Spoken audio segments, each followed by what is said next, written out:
Hi everybody and welcome back to Lost Genre Reddit Stories. This post is from the subreddit Am I the A-hole and it's by user StrainWeek2575. Am I the a-hole for refusing to sell the house my wife wants me to sell?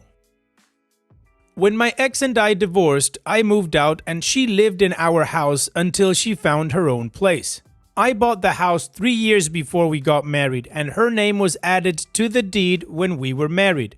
At the time of our divorce, I was 9 years into the 15-year mortgage. When she found her own place, we decided to keep the house in both of our names and rent it out because neither of us wanted to sell it. For the past 6 years, we have rented out the house and basically broken even. She manages the property more than I do, so she kept the meager profits. Now that the house is paid off, we are actually going to start turning actual profit. We agreed to a 60-40 split of the profits, with her keeping 60 because she is the one that deals with the tenants. My wife, who I married last year, really wants me to sell this house. At first, she wasn't that insistent, but lately she has become so. She said there's no reason for me to co-own a house with my ex-wife. She also says that now that it is paid off, we could do a cash sale and make a lot of money. Neither my ex nor I want to sell, and it's our house, so I don't really see the point of these conversations. Even if I agreed with her, my ex wouldn't agree and it would be an unnecessary fight. I'd have to get a lawyer. I'm exhausted just thinking about it. Then, last night, my wife asked me if I intended to co-own this house with my ex forever. I told her, truthfully, that we had many times discussed eventually giving it to our son once he reaches the appropriate life stage. She was upset by this answer. She asked if I intended to give a house to my stepkids or any future kids we might have. I told her this is an apples and oranges situation. The house isn't fully mine. No penny has ever gone from our shared household into that house. It's more my ex's than mine at this point, really. Not legally. Legally it's 50-50, but she spends more time on it. Also, this isn't a nice house. Not like the one my wife and I bought after our wedding. The house I co-own with my ex is a small 2-bedroom house. It's not like he's going to get a mansion. All the same, she is very upset. She said she feels like the house is a source of strife in our relationship and she wants it gone. I told her I love her, but the answer is no. She's been cold to me all morning as a result. OP, I think you're absolutely right. That house is yours and is also co-owned by your ex. It's not like you have an emotional affair with your ex or that you're meeting up in secrecy in that house or anything like that. I could be wrong, but I get the impression that your wife is kind of jealous that you have this sort of connection with your ex, and you will. I mean, you guys were married and you have a kid. And you also married her, and apparently you want to have children with her. So co-owning this house with your ex means nothing. In my opinion, I see it as an asset. And I think it's great that you both want to leave it to your kid. So if I was in your shoes, I would sit down with my wife and put all of this stuff on the table and just hash it out for once. Because the thing that she feels the house is a source of strife in our relationship, it's just on her end, not yours. And what do you guys think? Let me know in the comment section, and now let's check out the community comments. Numerous Author 9553 says, the moment you said that you would be giving it to your son, it made perfect sense for you guys to keep the home together. I'm a stranger, and I can see what a great parenting move that is, and how fortunate your son is to be able to have a family that can help him out like that. The fact that his stepmother selfishly thinks that her own children or future children that haven't even come into the world yet should benefit from this house is selfish and greedy. And trust me, that's what she's thinking when she's asking you to do a cash sale. Be careful with her when it comes to your son. She's not looking out for him. Epiphona says, not the a-hole. She's coming off as greedy and a bit jealous here, acting like it's weird that you essentially co-own a business investment with your ex, whom is also the mother of your son. It's not like you're playing house with her. Add to that the fact she seems more focused on getting the money for herself or her kids. How did you get this far into the marriage without your plans for the house coming up? Were you always clear about them, or... And OP responds, "It has come up many times, but she has gotten more insistent than she was before. Previously, it was her preference I sell it. Now it's almost a demand." Spirited Heron 9049 says, "You don't need to leave anything to your stepkids. They have their parents for that. You likely pay into their daily life, so it's not necessarily like you're leaving them in the cold. If your wife is so insistent that you leave something similar to your stepkids as you're leaving to your son, then I'd ask to sit with her to discuss what he'll be leaving for your son. Your wife seems to only care about money and helping your kids." And Childhood OK 3682 says, "Clearly your wife is struggling with the ongoing connection you have with your ex, and I think because there's no end to this connection, it is hard to embrace the idea that you and your ex-wife continue to build wealth together that excludes your current wife. I'm not sold on the idea that it's greed, but jealousy perhaps. All of your wealth building today should be in your current marriage. You didn't say how old your son is, but if the plan is to pass the home to him, put that in a written agreement between you and your ex, and maybe your wife will feel better with an end date in sight. Second marriages are always difficult when bio children and stepkids are part of a blend. It's a tricky and sticky road should either of you pass away. Best of luck."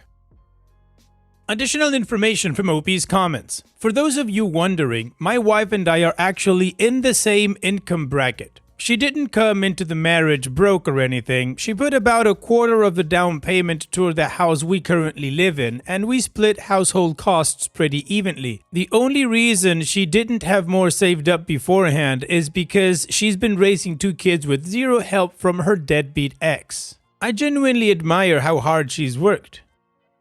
The rental house my ex and I co-own is completely self-sustaining. The rent has always covered the mortgage, maintenance, repairs, everything. My ex handles the tenants, contractors, and day-to-day headaches. I don't pay anything toward it. Now that it's paid off, I get 40% of the profit solely because I paid half the down payment 6 years before I met my wife, and my ex gets 60% because she does all the work. That feels fair to me. We're still going to give the house to our son when he's older. And on this, my son is almost 12, and he and my wife's kids, 7 and 5, all get along really well. They adore him, and he loves being the big brother. My wife talks to him like he's a whole person, not a little kid, and I honestly think he benefits from that. I'll admit, I don't get as much one-on-one time with him as I used to, big blended family life, but we always talk on our drives to his extracurriculars. People keep saying I'm prioritizing my ex, but it's not about her, it's about my son. He has 2 parents. Our families just happen to be spread across 2 homes, and for what it's worth, I'm in the process of adopting my stepkids as well. It's been complicated because we don't even know where her ex is, but I consider those kids mine too. Everyone has college funds. My son, my stepkids, and even the baby we're planning for. My wife's idea is to sell the house and put the proceeds into our retirement accounts and divide the rest into the kids' college funds 4 ways. I get that it sounds noble, but from my perspective, why dismantle something that already works and is already contributing to everyone's future, especially when that something predates our relationship and isn't harming anyone? It's not as if selling the house magically makes it more ours. It just makes it gone, and I lose something I built before this marriage even existed. And honestly, demanding I sell it feels less like a financial idea and more like some kind of symbolic prove your loyalty gesture. I love my wife, I really do, but I'm not going to torch a stable, functional agreement that benefits my son just to appease a feeling. That doesn't feel like love, that feels like insecurity, and I don't think giving in would fix that. I'm not choosing my ex, I'm choosing stability for my kid, and I'm choosing not to blow up a peaceful co-parenting situation that works. I don't think that's unreasonable. The community agrees OP is not the a-hole, and from the additional context, we get that OP agrees with that. So let's move on with the update to see how this story ends. Well, I decided to make some changes to the house situation, but my wife didn't like them. My ex and I are filing a new deed where we each gifted our son a portion of our equity that falls just under the annual gift tax exemption. If we do this every year, by the time our son is 18, the house will be fully or almost fully his. No tax penalty. To say my wife was pissed would be an understatement. I am going to use my share of the rental proceeds split 4 ways to buff up the college savings for each kid. Mine, hers, and the baby we're trying for. My wife is unhappy with all of this. I told her the house is an asset from my previous marriage, and so it goes to the benefit of my son from the marriage. Any assets she had with her ex would be rightfully my stepkids if such assets existed. I basically said we need to get past this because if we are going to bring a baby into this world, we can't be fighting about such a non-issue. She said she would accept it and move on, but she needed some time to do so. Basically, that's the resolution. Clarification. A lot of you are confused about what the initial understanding concerning the house was. First of all, but least importantly, this house isn't worth $300,000. It's a small 2-bedroom. Secondly, I didn't bring it into the marriage. My ex and I made a deal concerning this house before I ever met or married my wife. My ex and I invested money in this house. This house was always intended to eventually be for my son's benefit, not that any income made of it before that would be his. My ex and I always intended to split profits once the house became income generating, which it only recently has. It's not a marital asset. Not a penny of her money ever went into it, and not a penny of my money went into it after our marriage. So no, I didn't bring it into the marriage. Well, OP, I think the resolution is perfectly sensible. You actually have a date as to when this tie of yours ends, let's say, in case that was her problem, and your son gets the house that you were intending for him. So, all's good. Thanks for sharing, OP, and take care. Now let's move on to the next post that also has an update. This post is from the subreddit Am I the A-hole, and it's by user KnightK9. Am I the a-hole for allowing 2 kids to have their bikes stolen? For context, I am normally the one adult who stands at my daughter's bus stop. We've had problems with people blasting past the school bus and kids 8 years and under playing on or near the street with no parents in sight. So I decided to start sticking around because I have the time. Just to make sure the kids get on safely, and at times stall the bus driver to give the last late arrival a chance to make it on. This is relevant because I've become pretty familiar with the parents of the other children. You see, I work late at night, graveyard shift. This pretty much means that while everyone else is preparing to start their work day, I just need to wait for the kids to get on the bus so that I can go home and head off to bed. This basically designated me as the bus stop dad. Anyway, sorry for rambling. On to the issue at hand.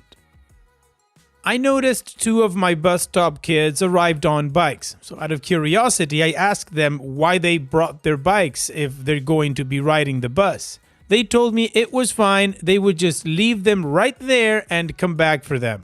Now at this point it's about 7:38 and the bus usually arrives at 7:40. I knew these kids were not going to make it home and walk back in time. So I let them know that that probably wasn't a good idea. If they left them right here, somebody might walk off with them.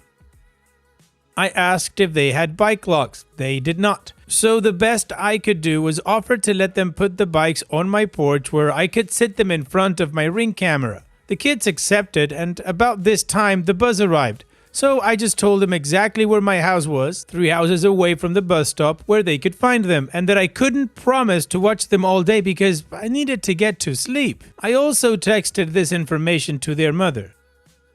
Well, unfortunately, as I slept, somebody walked up on my porch and took the bikes. Camera got a pretty clear picture of them, so at least there's that. I slept right through the chime that the Ring camera gives when somebody walks within proximity of it. So I sent the bad news to the mother along with the video. Next thing I know, I have a very angry dad pounding on my door demanding I give the kids back their property.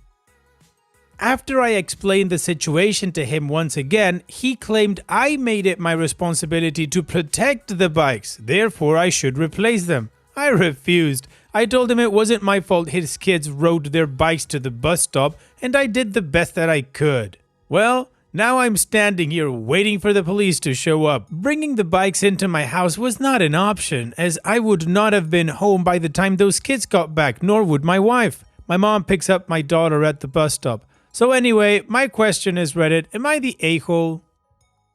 No, OP, you're not the a-hole. You're not the designated anything here. You're just a dad helping out. You were trying to help those kids out because they decided to ride with their bikes there. Instead of being angry at you, the dad should be teaching the kids that this is what happens when you don't take care of your things. They are your responsibility. In any case, OP, no, you're not the a-hole. And what do you guys think? Let me know in the comment section. And now let's check out the community comments. Human Obligation 3621 says, not the a-hole. Giving the dad some grace, I imagine he is feeling very upset about the loss of 2 bicycles all at once and is lashing out irrationally. Hopefully, the bikes are found quickly and dad will come to his senses and apologize. If they were stolen from your porch with a visible camera, they definitely would have been stolen from the bus stop. At least now you have video of the perpetrators. If they are not high-value bicycles, they were most likely taken by teenagers joyriding who will ride them and leave them somewhere. If they are high-value bicycles, the dad should have taught his kids better and ensured they always had a lock with them. Expensive lessons for the kids and dad. Regardless, not your fault. You did your best to help them after they all made a series of bad choices. Fit Refuse 1447 says, not the a-hole. The actual a-holes are the thieves, of course, and the kid's father who demands compensation from you. He's not done proper parenting if their progeny is about to leave an unlocked bike around. Instead of accepting his kid's not genius like the dad, he tries to get you to pay for the damages. That is, the damages you aren't even remotely responsible for. Trigoli says, not the a-hole. Letting the bikes get stolen would imply that you were alert and watched someone walk up and take them and didn't do anything to stop them. You weren't even awake when it happened. You have your Ring camera and the footage over to the authorities. Your neighbors can fight with the police to get them to find them, which I'm sure isn't on their priorities. Alternatively, they could try going through the renters, homeowners insurance if they'll cover the cost of the bikes. Instance will probably go up, but it's something. And Barry Berg says, reading several comments, why is nobody bringing up the fact that the 2 ding-dong kids were going to leave them at the bus stop all day? Would that have stopped the bike thieves from doing the theft? How can the kid's dad even think that OP is at fault? Looking to blame someone instead of looking at the kids and his own poor teaching, warnings, whatever. Well, the community agrees that OP is not the a-hole, so let's move on to the update to see how this story ends.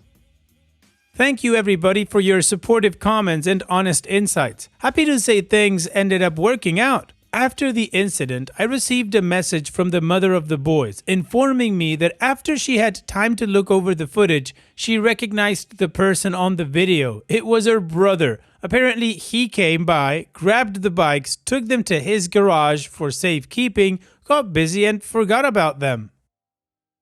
Both parents are very apologetic, and I'm not going to hold any hard feelings. I completely understand the father's reaction. I probably would have acted the same way if my kid's property was stolen.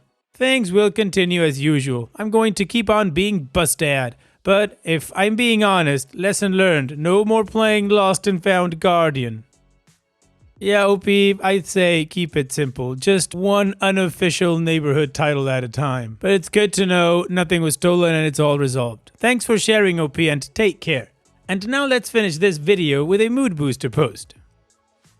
This post is from the subreddit Malicious Compliance and it's by user ZZIGS124. You accuse us of time theft and being unproductive and look forward to an inbox full of unnecessary reports. I work in Premius customer service at a bank, where we serve the bank's higher value customers. This usually gave us more freedom because unlike in traditional customer service, the focus is more on quality than quantity. However, since regular customer service team leaders took over the project, our freedoms have become more restricted. We were accused of time theft because we didn't log out for 2 minutes to go to the bathroom. All of a sudden, we had to report whenever we are not productive. Many of us were threatened with warnings that could lead to us losing our jobs. And even if we just needed to talk to other colleagues about a customer case, we had to let them know. Otherwise, we could be accused of unproductive behavior. And well, we complied. A little too ambitious. Every time we went to the bathroom, we reported it to our project managers by email. Every time we went to get a drink, we reported it. Every time we took a break, we reported it. Every time we talked to a colleague about a customer case, each of the two colleagues reported it separately to the project managers by email. Every time we left our computers, no matter what for, we reported it by email to the project manager's mailbox. After a while, the project manager's mailbox was so full that even important emails were overlooked because there were too many of them. The project managers were completely overwhelmed, and shortly afterwards, the rules were abolished again. Well, OP, I guess you guys just proved that one-size boss doesn't fit all. Thanks for sharing, OP. Those guys definitely learned the lesson there. And that's it for today's video. Thank you so much for taking the time to watch it. Now, if you've gotten to this point in the video, I assume that you like these stories that I'm reading out. So here are a couple more that you might enjoy. And if you don't have any time to watch another story right now, save it for later. And also, don't forget to hit that subscribe button.